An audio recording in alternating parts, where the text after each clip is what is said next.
G'day viewers, welcome to this week's PB's Retro Restorations.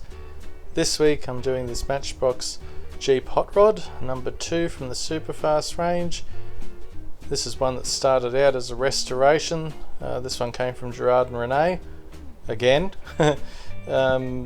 Started out as a restoration, and as I progressed and things changed, it turned into a full-on Yaya style custom. I hope Yannick doesn't mind me referencing him, but I'll put some links to Yannick's channel in the description because he does some really outside of the box ideas and some really stylish videos, and they're only a couple of minutes long, so you should go check some of them out because they might inspire you to try something different like they did for me. So let's get Crackalack and see if we can't get it destroyed or make it look better, or see which path this one takes us on.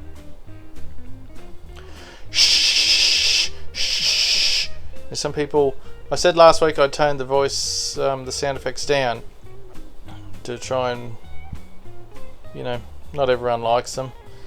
And then Pete, another Pete, not this Pete obviously, said they were a bit soft, so they're a bit louder this week, okay?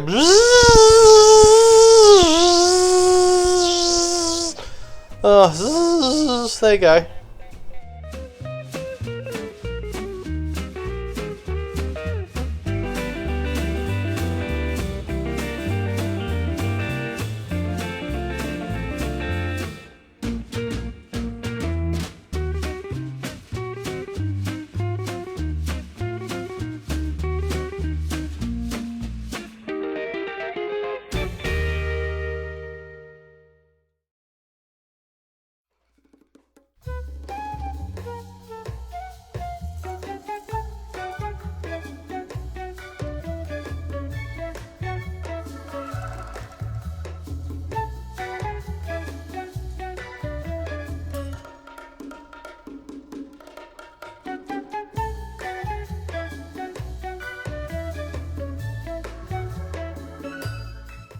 Okay, so like most of these, when you find them, the windscreen frame was completely smashed off it. Still at the engine though, which was a surprise. So I thought I'd try and make my own out of styrene strip.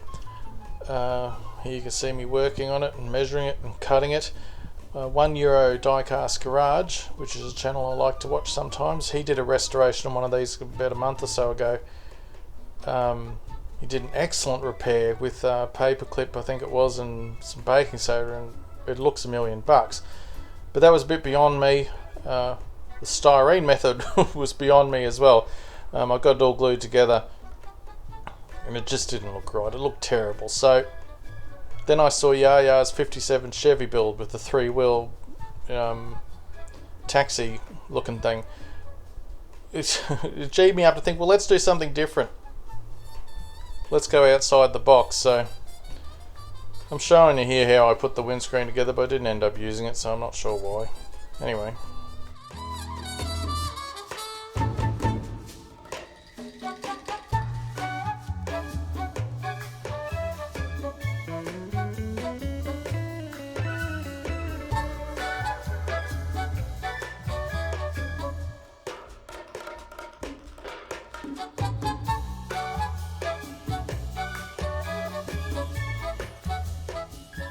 So the final nail in the coffin of the other project was when I got this one in with a couple of other cars I bought, which as you can see is in infinitely better condition, still missing that windshield. So I thought, well, I've got 2 of them, what can we do? And I thought, I know, let's go for some really excessive customizing that I'm probably going to fall apart on me, but once again I thought, let's have some fun. Give it a try, might learn some new things, and well, I hope you like it. So I'm drilling apart this car that came from the box of gear. I think it's called Double Vision, don't quote me on that. It's called Double Vision. Well, I think it's called Double Vision because it's got 2 blown V8 motors in it. That's about the only positive thing of this casting. So once I got it apart, you might be able to see where I'm starting to go. So out comes the jeweler's saw. I managed not to break 17 blades doing this, which is good, and I neatly sliced off the front grille of the one I'd already started working on. It lent itself to the modification I did because there's so many straight perpendicular lines. If it was all curvy, it just wouldn't have worked. And here I am chopping the front off the other one.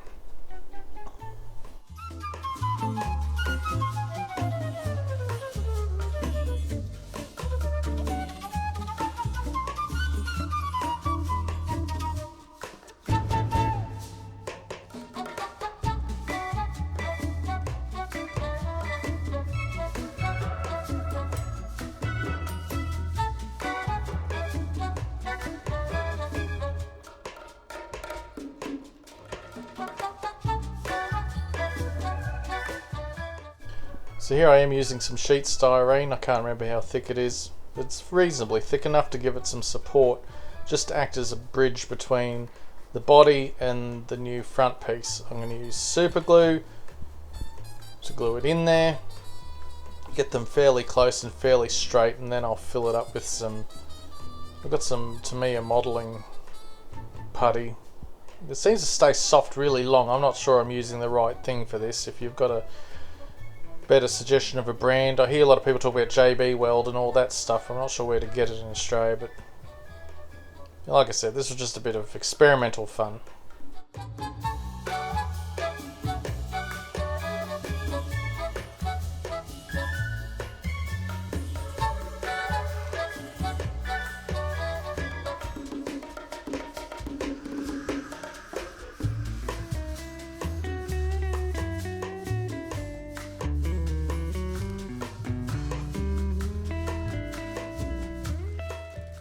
So once it had set with the super glue, I set about finoodling the edges, because obviously it wasn't terribly straight and it was a little bit crooked and haphazard. So I thought hopefully a bit of sanding and a bit of putty would fool the eyes into believing it isn't quite as perfectly square as you might think it is. So after I gave up on the dream of the windshield frame, I also removed the dashboard and ground around that frame so it looked like it never had one in the first place, so there were no stumps on it, which came out pretty good.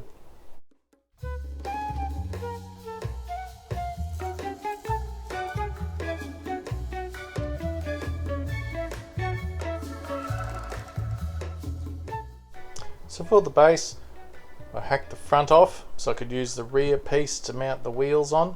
I did end up just cutting the bumper off separately and gluing it on too. But you know, it's with things like this, it's constantly evolving and you have to change, you know, your methods as you go, as the experts will know.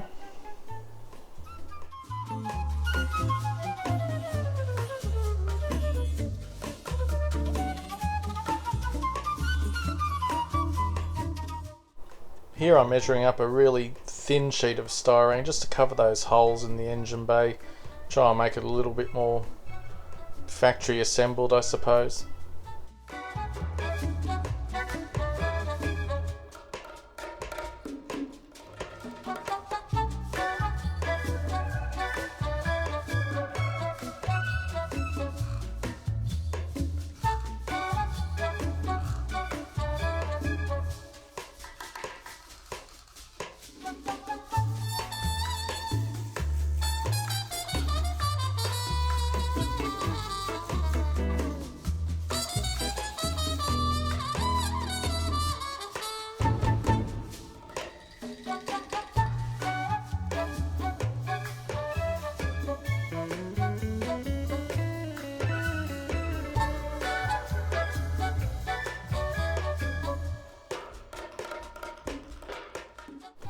Just filing off a couple of the casting marks. We're in for a penny, in for a pound, and all that stuff.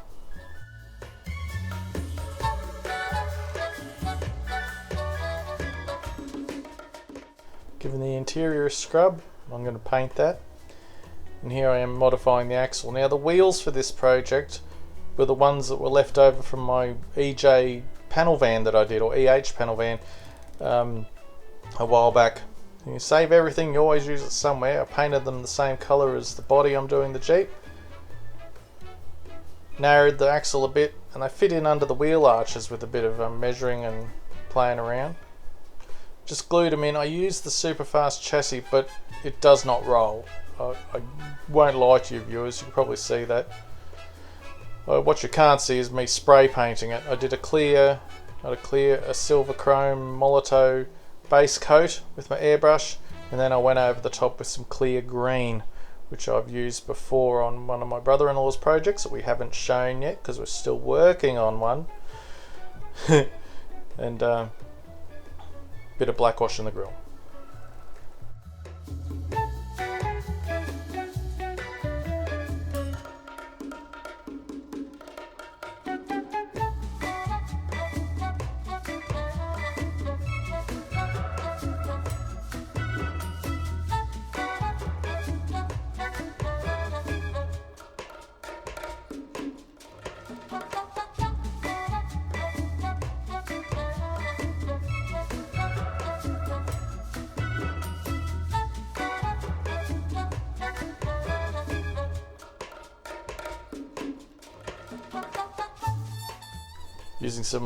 Using the 1mm Molotow pen for the dashboard gauges. And then I tried putting some blackwash over the gauges, and I didn't notice until it was on the turntable, but I completely buggered that. You'll probably see it going around. It turned into a bit of a mess, but I couldn't get it off. So again, the 1mm just to colour in the hubcaps on the wheels. Hopefully no one other than KC will notice they're EJ hubcaps. Well, probably you two, Johnny V and Michael. You Aussies will pick it. Anyway.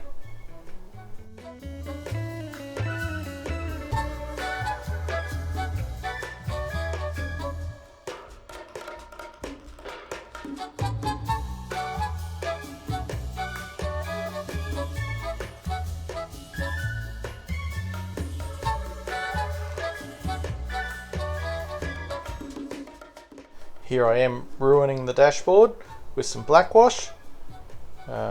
Thought I'd cleaned it up properly. I hadn't. I just made it worse. That's what we do here at PB's Retro Restoration sometimes. We think, let's make something better, and we make it worse. Putting the interior in, it won't fit in there. Push, push, why won't it go? Oh, that's because the steering wheel's wedged under it. So I managed to take all the paint, well, some of the paint off the steering wheel, but I touched it up. That was an easy fix. Then I continued to put it back together.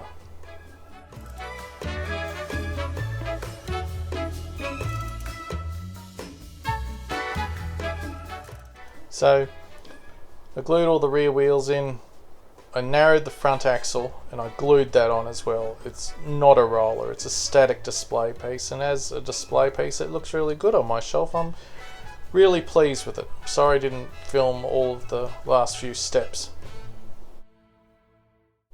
Okay, so back to the start with our well-loved, Nico-penned and abused Jeep hot rod. Missing a couple of the exhaust stacks off the motor. Missing the windscreen frame. The wheels are pretty badly chewed out. I really did want to restore this one to its original pinkiness. But no, inspiration overtook me, courtesy of Yaya. And I hope you like the outcome. And speaking of outcomes, this is what it looks like now. I think it looks really good. I'm really quite pleased with it, apart from a couple of thumbprints and fingerprints in the paint. And you can see a couple of the joins. It's not perfect. And the dual engine with the stacks coming out the side kind of keeps with the spirit of the original hot rod Jeep. And you can see the red jerry can and toolbox on the back. I think the wheels really suit it. No, I'm really pleased with this one. I want to thank Yaya for some inspiration again. I'm really pleased with this one. Does it roll? No. Could I have done it better? Probably. But it was a bit of fun, and it was just what I needed over the last few weeks. It's taken me a while to build this one. I hope you've enjoyed it.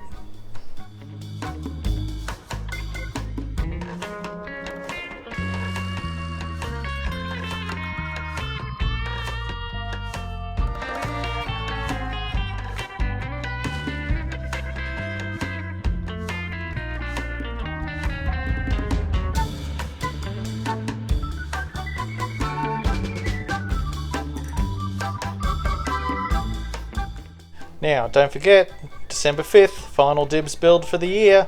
Get involved, ho ho ho. And to show a loved one that you really care, why not consider the gift that keeps on giving? A t-shirt from BB is not just for Christmas, it's for all year round.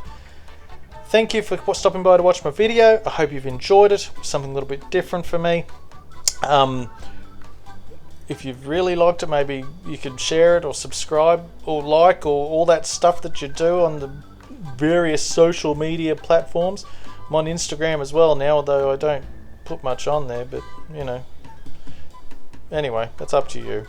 I really appreciate you watching my video. I know there's a billion videos on YouTube you could be watching. You've chosen to watch this one, so I really appreciate it. Thank you very much. Stay safe, everybody. I'll see you next week at 9:15. Thank you.